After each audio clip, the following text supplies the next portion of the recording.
बयान किया, जो जिक्र मैं आपसे कर रही थी प्रत्युष, प्रधानमंत्री को आतंकी कहना देश का अपमान है। बिल्कुल ये मैं भी मानूंगी कि सिटिंग प्राइम मिनिस्टर के लिए या किसी भी एक्स प्राइम मिनिस्टर के लिए इस तरीके का बयान जो है वो कहीं ना कहीं बहुत अपमानदायक, अपमान वाला कहा जाएगा। तो देखिए, खरगे के बयान पर बीजेपी का पलटवार। खरगे ने लोकतंत्र का अपमान किया है, 140 करोड़ लोगों का अपमान किया है। सेल्फ गोल कांग्रेस का इस समय ये बड़ा। Today I feel ashamed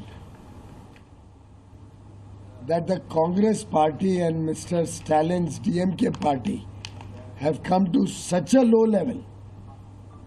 They have stooped to this low level that a democratically elected Prime Minister, elected by the people of India,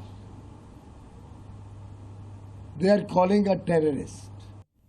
तो देखिए प्रत्युष, जैसा कि मैंने आपको जिक्र किया ही था कि बीजेपी अब ये मौका छोड़ेगी नहीं।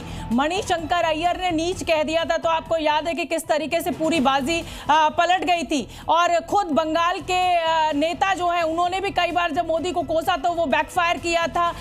मैं नाम बंगाल के जो नेता रहे हैं, लेकिन अब कुल मिला के ये सेल्फ गोल और अब बीजेपी फुल फॉर्म में। प्रत्युष, बिल्कुल, देखिए अधीर रंजन चौधरी आपको याद होगा, बिल्कुल नाम मुझे याद आ गया। बंगाल में ऐसे भी कांग्रेस कमजोर है, पिछली बार 0 सीट आई थी, लेकिन साउथ में कांग्रेस को नुकसान हो सकता है। और उन्होंने जिस संदर्भ में किया AIADMK, जिससे वो नाराज नजर आ रहे थे कि AIADMK कैसे बीजेपी के साथ जा सकती है, और इसी में वो बयान में बोलते बोलते प्रधानमंत्री के लेकर के उन्होंने टेररिस्ट शब्द का इस्तेमाल कर दिया। हालांकि बाद में वो सफाई दे रहे हैं। पिछली बार भी आपको याद होगा 2014 का चुनाव, मणिशंकर अय्यर चाय वाला, उसके बाद फिर एक चुनाव में नीच, फिर एक जगह एक बार बीजेपी सांप और बिच्छू, इस तरह के कई सारे बयान सामने आए जो हमेशा कांग्रेस बिल्कुल प्रत्युष। और अब ये सेल्फ गोल तो हो गया है कांग्रेस से, लेकिन गनीमत बस ये रही कि मल्लिकार्जुन खड़गे ने अपने बयान को लेकर सफाई दे दी है।